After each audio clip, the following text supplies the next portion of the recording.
back to Cooking with Christy. Tonight we're going to be making an amazing, delicious dinner for my best friend's birthday. It's going to be an over-the-top dinner, but in a short amount of time. We're going to be making French onion chicken, cacio de pepe, and roasted cauliflower with balsamic and thyme. With large meals like this, it's always important to do everything in steps. I kind of break everything down. So first off, to get started, we're going to be doing the cauliflower because it needs to take the longest time in the oven to roast. So the first step for making the cauliflower, you want to get a nice sized mixing bowl out. And you're going to add in some already chopped cauliflower, or if it's a work night like tonight and you want to skip a step or two, you can buy pre-chopped cauliflower. It works just as great and tastes just as great. Once you have your cauliflower chopped up or your pre-cut cauliflower in the bowl, you want to go ahead and add in about 2 tablespoons of balsamic vinegar.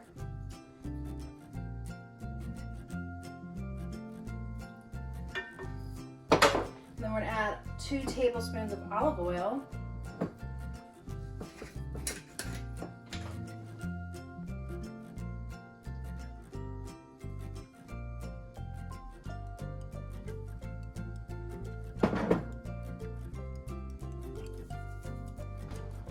We're then going to want to go ahead and put in 3 tablespoons of garlic. This kitchen likes garlic. What can I say? Last week's episode, heavy on the garlic. This week's episode, this dish is heavy on the garlic. The rest of it, I'm going to take it a little break back on.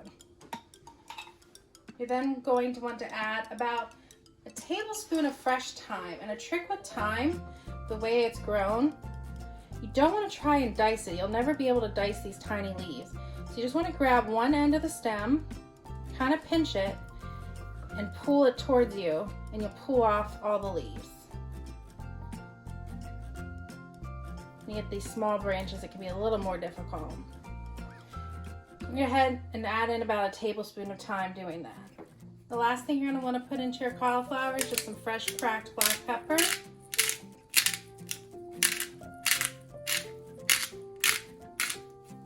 And some fresh cracked sea salt. Last thing for the cauliflower, you just want to go ahead and in that mixing bowl, just toss the cauliflower with all of the garlic and olive oil and balsamic. Just give it a good toss so everything is nice and coated. And then we're going to go ahead and put this to the side, because remember I said we do everything in stages. So we're going to put this to the side until the oven's heated. Get our oven up to 425.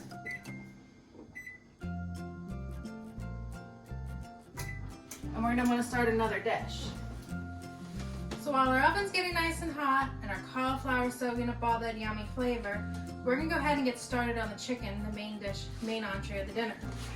To get started with that, we're gonna need a thinly sliced 4 small yellow onions. So just have 4 about palm-sized small yellow onions, and I'm gonna thinly slice them. I find the best way to cut an onion is I cut down the middle fat ways. Once I have the skin off and the film off, the paper film, I just kind of go lengthwise like this to get nice thin slices. And when I get to the middle part, I flip it. So I always have a place to keep my fingers.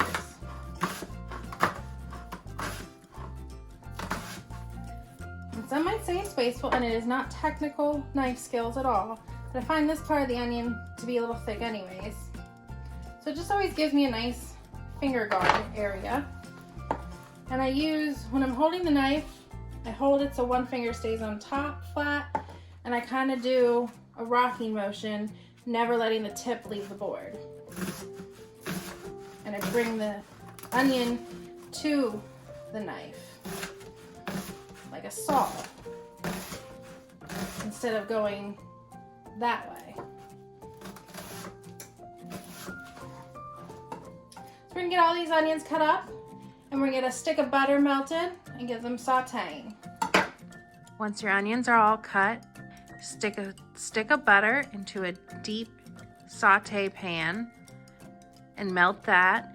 Once that's melted, put your cauliflower in the oven and put your onions in the saute pan to begin to cook them down. You're gonna wanna cook your onions till they're just translucent, nice and soft. And we're gonna add in about a teaspoon of cornstarch, because we're going to start to make a nice, delicious onion gravy. We go ahead in and add in that cornstarch.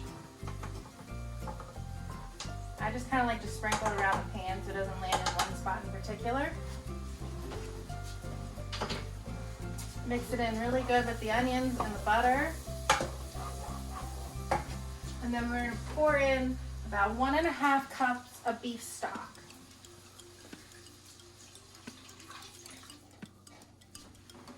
As you can see, I'm using a 4-quart deep skillet for this, like a chicken fryer skillet. You want to make sure you're using a skillet that's deep enough to not just make your sauce, but then to cook the chicken in too. This is all done in one pan.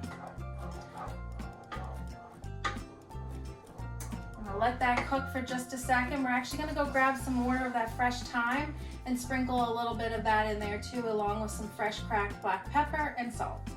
I've added in about 1/2 teaspoon or so of fresh salt and fresh cracked black pepper, and I added in about 1 teaspoon of the fresh thyme. I'm gonna put in about 1 tablespoon of Worcestershire sauce. Let's hope I said that right. This is really gonna help with that French onion flavor, and it's gonna help darken the sauce too. If you had kitchen bouquet, you could add that in to really help thicken and darken your sauce. It's always a great little kitchen hack.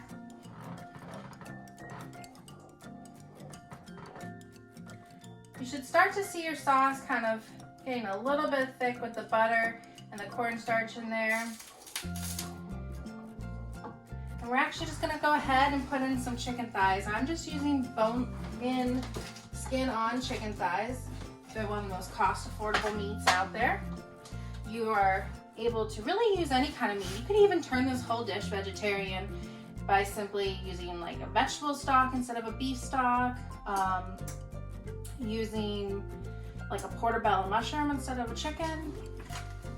That's the fun thing with cooking. There's all sorts of ways to kind of be creative and switch your recipe up. I know being gluten-free, a lot of times I'm constantly switching things out just to fit my dietary needs. But for people who might not want to use chicken or might not want to use meat, there is ways to switch up the recipe that way too. So I'm gonna stick the chicken in here, get the lid on, and we're gonna start our last dish, the cacio de pepe.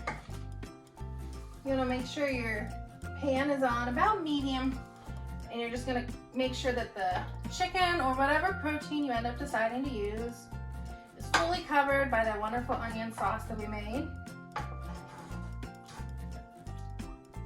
And then honestly, that's it. We're just gonna put a lid on so it just stays in its own little heat, and it's gonna cook for a while. Cacio de pepe sounds way more fancy than it actually is. It is a dish created in Rome. It's a very simplistic pasta dish. Cacio means cheese and pepe means pepper. So it's just pasta with cheese and pepper. It's delicious on its own as a main entree, but it's also a great mild side dish.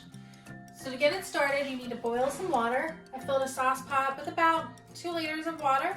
I want a little extra water more than I would normally when boiling pasta, because I'm going to use about 1.5 cups of the pasta water in making the butter sauce, the cheese and butter sauce on the pasta later. So while I get that up to boil, I'm going to go ahead and show you how I made the pistachio cream pie last night. For this super simple dessert, we're going to start with about 4 ounces of cream cheese. Go ahead and put that in the stand mixer or use a bowl with an electric hand mixer. And you're going to turn to about 4 and just let the cream cheese beat in the stand mixer for about 2 minutes till it's soft and whipped. Go ahead and add in 2 cups of milk.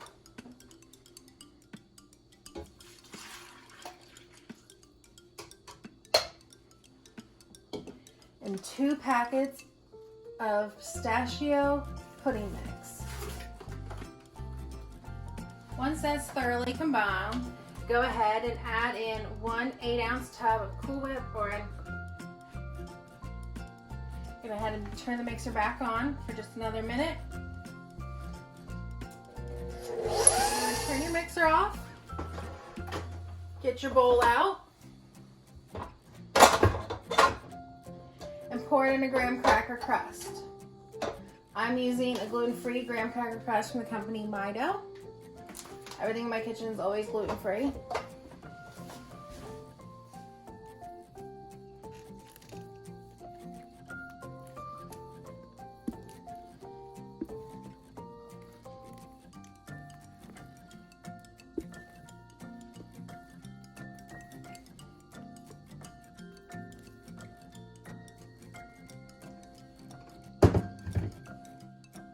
Once you put the filling in the shell, you're just going to smooth it out. We're going to cover it, stick it in the fridge until after dinner tomorrow.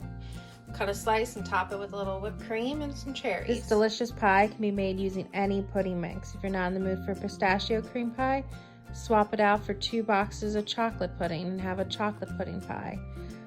Or banana. Any pudding can be used in place of pistachio. Our water's finally come to a boil, so I'm going to get the pasta going. I mentioned before I'm gluten-free, so just as advice for anyone else who is, I'm using cauliflower pasta. All their products are absolutely delicious. I love them. I also really like brown rice pasta. If you're using regular wheat flour pasta or any other type of regular pasta, I would suggest using like a spaghetti or maybe like a wide noodle like this, but definitely a noodle for cacio de pepe you want to use. So we go ahead and get our pasta going. Depending on how your directions are for your pasta, it can take anywhere from like 3 to 10 minutes to get boiled. You just want to get it to just shy of al dente. Back to that idea of doing everything in stages with the dinner like this. So now that the pasta is going, we're going to go ahead. Our chicken is almost done. What is the one thing the French onion needs? It needs cheese. So for this dish, you can use a provolone or a shredded Swiss or a Gruyere. I'm using an Italian 4 cheese because the pasta also needs cheese. So it was easier. Again, some nights you need easier more than accurate. So we're gonna put in about a ½ cup of shredded cheese over top of the whole chicken dish.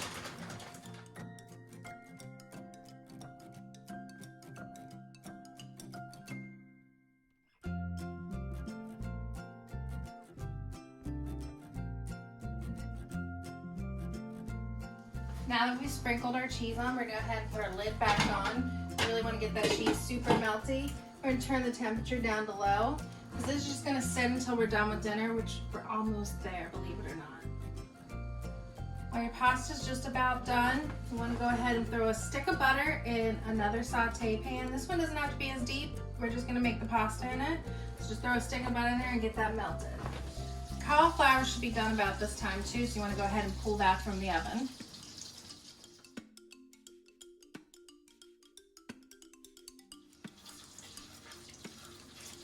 Your butter should be starting to get a little bit brown, which is just how you want it. We're going to go ahead and pull our pasta too. I find it's easiest when pulling your pasta to use a colander slotted spoon like this because you can scoop your pasta right from the pasta water into your butter. And then I'm going to take about a cup and a half of that pasta water and just pour it right in with your butter and your noodles. Once that pasta water's mixed in with the butter and the noodles, you want to crack in about a tablespoon of fresh cracked black pepper. It may take a while, but trust me, it's worth it. You're also adding just like a dash of salt, just for natural flavoring. All right, we're just about done. So we just want to bring up the heat a little bit on our pasta. I told you it's so simple. It's pasta water, butter, a dash of salt, and a tablespoon of pepper, and then your pasta noodles, whichever kind of noodles you want to use. Just want to bring the heat up on that, and we're going to add in about a cup of shredded cheese. Now, traditional cacio de pepe would be using pecorino cheese. Again, for simplicity on a work night, I'm just using a 4-cheese Italian blend. It works just as fine. So I'm going to go ahead and put that cup of cheese in now. Just going to get that cheese nice and melted and mixed in and really complete the sauce. It's such a wonderful side dish to any dinner, and it's also wonderful by itself. I mean, you can't get any more simple than cheese and pepper. And that's it. That's dinner. We came in the door from work at 5 o'clock. It's 6:30 on the dot now, and we have a full 3-course dinner and a dessert ready to go. My friend should be here any minute, so let's get this plated and get it on the table.